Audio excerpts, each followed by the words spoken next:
Hey guys, it's Kenton Becker with Land Home Financial, and I'm here again with another weekly video tip for you. Now, last week's tip, I talked a little bit about finding contractors and how to use services like Homebuyer and Yelp, and then also just getting word of mouth to find the right contractors. Now I want to give you some tips from a number of different sites like Angie's List, Forbes, HGTV, of how to get the right contractor, how to actually hire the right contractor. So it's only half the battle to actually look for contractors, go to those services, line up contractors to come out to your house and start providing you bids. But the other side of it is, how do you hire the right person? Number one is be upfront about your budget.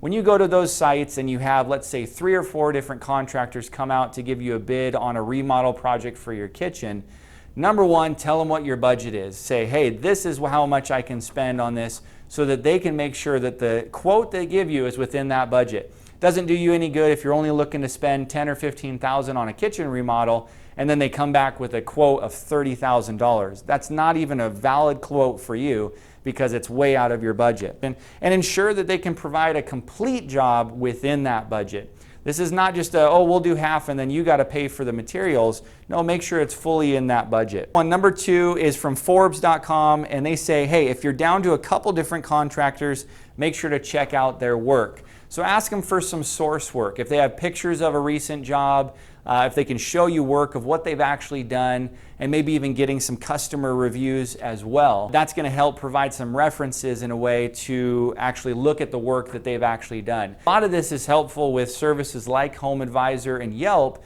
because a lot of those jobs they can post on there. So when I was looking for example, a painting contractor, we recently painted our house, I was able to look for a contractor. They actually had pictures of their previous jobs on Yelp, and I was able to use that as kind of a reference to see how good of quality their work was. Number 3 is actually ask for the references. So ask them for recent homeowners that they've done services for. Ask them if you can call those homeowners, if it's okay to call them. And then you can ask specific questions, like, for example, were they on time or on budget? You can ask them if the person was pleased with the outcome. You can ask them if they would have done anything different, how their communication was through the process. So you're going to get the most real life experiences from going to these actual references. If you're using the online services like Homebuyer or Yelp, you can actually reach out to the individual user.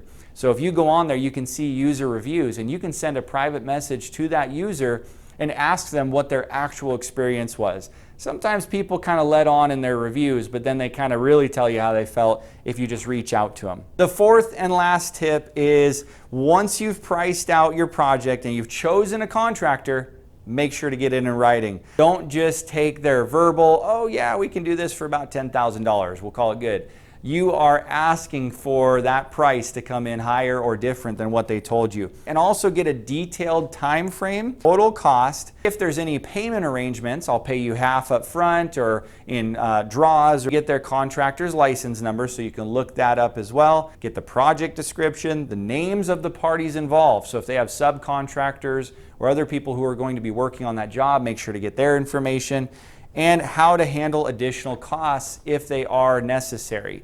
You know, you want to make sure that the contractor will ask you first if there's going to be additional costs or additional work that needs to be done. They don't just automatically do it and then tell you, hey, you owe me an extra $1,000. So make sure to get everything in writing. So those are the 4 tips once you've selected the contractor, and from last week's tip, how to find the right contractor. So use these tips to actually help you get some projects done, increase that value of your home. And let me know if you have any questions on any kind of financing options for the future as well. So thanks so much for joining me this week. Have a wonderful week.